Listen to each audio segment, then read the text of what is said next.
The chamber beneath the earth. In the suffocating darkness of Toledo's fortress, Spain, in 1593, at the height of the Inquisition, a stone dungeon lies hidden deep underground. Its gray walls, damp and stained with dried blood, absorb the faint flicker of torches mounted in rusted iron sconces. The air is thick, heavy with the reek of mold, rust, and a despair so palpable it chokes the breath. The clank of iron chains, the heavy tread of jailers' boots, and the muffled groans of the tormented weave a grim symphony that echoes through the oppressive gloom. Dozens of women, their emaciated bodies draped in tattered rags, are chained to cold iron posts. On their heads rest conical iron helmets, instruments of torture known as corona spinae, thorned helms. Each helm is a masterpiece of cruelty, heavy, forged from rough iron, lined with sharp spikes that pierce the scalp with every slight movement, sending blood trickling down foreheads, necks, and shoulders. The helms are designed not to kill outright, but to inflict relentless agony, keeping victims conscious to endure their suffering fully. The women's faces reflect both torment and defiance. Anna, a young woman with pale green eyes, grimaces as blood from the helm drips onto her trembling lips. Beside her, Teresa, a weathered widow, fixes her steely gaze on the darkness, unyielding despite her pain. Their bodies bear the marks of weeks of torture, wrists torn by chains, skin seared by hot irons, and bruises from relentless lashings. The methods, spikes piercing scalps, chains binding limbs, hours of suspension, are meant not just to extract confessions, but to shatter their will, forcing them to sign parchments condemning themselves as heretics before God and the Inquisition. After days of unrelenting interrogation, the dungeon falls into a chilling silence. The jailers, cloaked in long black robes, their faces shadowed by hoods, exchange triumphant glances, convinced they've broken their prisoners. Some younger guards, newly assigned, avert their eyes, unnerved by the gruesome spectacle. Blood-stained parchments smeared with ink await coerced signatures.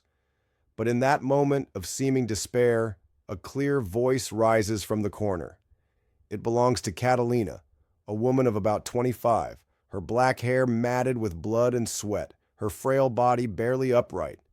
She sings Canticum Prohibitus, an ancient hymn banned by the church for its call to mercy and spiritual freedom. Her trembling voice, like a breeze through dry fields, ignites a spark in the others. One by one, the women join her, their voices weaving a powerful chorus that drowns out the clank of chains and the jailers' shouts. The jailers, thrown into disarray, bellow and brandish whips, but the song persists. Blood streams from the spiked helms, mingling with sweat and tears, yet the voices grow stronger, a defiant proclamation. The melody escapes the dungeon, seeping through the fortress's cracks, reaching the ears of townsfolk gathered outside Toledo's gates. Some guards step back, hands trembling, unable to face the strength of the women they were ordered to torment. Who are they? Why do they sing when death looms near? What force greater than pain or terror unites them in this act of defiance? This is no mere tale. Scattered historical records confirm the Toledo atrocities of 1593, the mass execution of women during the Inquisition, as a grim reality. Behind these brutal punishments lies a horrific secret from Spain's darkest era. Join us as we uncover the truth, historical context, and assumed evidence. In the late 16th century, Spain languished under the shadow of the Inquisition, a time when thousands were tortured and executed for heresy.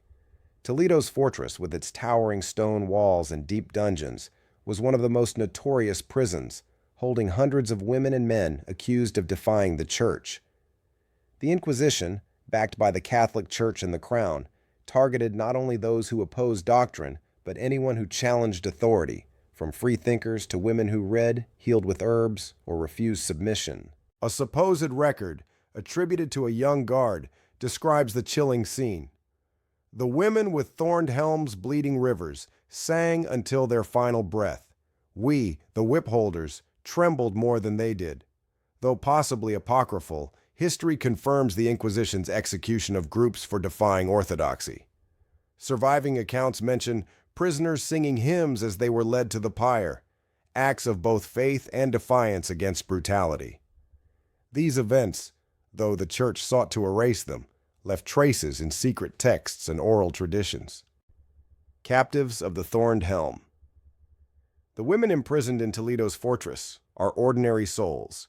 Catalina, once a convent scholar expelled for questioning priests' authority, accused of witchcraft for reading scripture unaided. Teresa, a widow who healed villagers with herbs, charged with consorting with demons. Anna, a young woman seized for rejecting a nobleman's marriage proposal, tied to the Inquisition.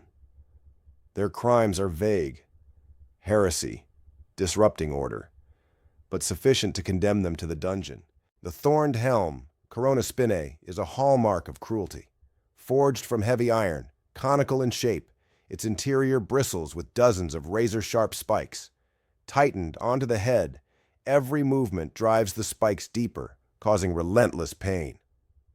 Unlike tools meant to kill swiftly, the helm prolongs suffering, keeping victims awake to confess. Blood soaks their clothes, yet they are forced to sit upright, facing the jailer's relentless questions. Have you sold your soul to the devil? Have you bewitched the people with sorcery? Silent prayers in the dungeon. Days in the dungeon are a cascade of horror. No light, no clean water, only moldy bread scraps and the drip of water from the stone ceiling. The women, chained and helmed, collapse from pain and starvation, some feigning only to be roused with cold water for further torment. The jailers, their eyes cold, believe they've crushed their spirits. They wield whips, hot irons, and threats to extract confessions. But many women remain silent, their gazes burning with defiance. A voice through blood. In the stifling dark, Catalina, blood streaming from her helm, sings Canticum Prohibitus. The hymn, banned for its message of mercy and resistance, rises from her cracked lips. Her frail voice spreads like wildfire, touching the hearts of the others. One, then two, then the entire dungeon joins in, their chorus a beacon of strength. This is no mere act of faith, but a declaration against oppression. The jailers, frantic, try to silence them with lashes, but the song echoes, spilling beyond the fortress, stirring the townsfolk outside. Execution under the burning sun. Unable to quell the singing, the Inquisition orders a public execution to crush the rebellion. On a scorching noon in 1593, the women, still wearing their thorned helms, are marched to Toledo's square, blood streaming down their faces. A crowd of fearful townsfolk and gloating nobles watches as they are bound to pyres. As flames rise, the women sing Canticum Prohibitus in unison, their voices overpowering the fire's roar. None beg for mercy. The song drowns out the cathedral's bell, moving townsfolk to tears and some guards to drop their weapons, unable to bear the sight. Inferno of voices. The execution does not silence their legacy. The blood choir becomes a legend, spreading across Spain and Europe. Women in nearby cities hum Canticum Prohibitus in secret, fueling movements against torture and the Inquisition. Some young priests, shaken by the brutality, renounce their roles and pen letters of protest. Legend holds that the thorned helms were displayed as symbols of power, but the people called them martyrs' crowns, emblems of defiance. From past to present, this is a true story. During the Inquisition, over 30,000 were tried, some 3,000 executed, yet their songs never faded. If you were a jailer, would you place the thorned helm on their heads or defy the Inquisition's orders? Do you trust the Church's justice or the songs of those who died for their beliefs? Is silence for survival wiser, or is singing in the face of death the truer path? Share your thoughts. In Toledo, 1593, what would you do hearing their song? Share this story. Let the voices in the thorned helms live on.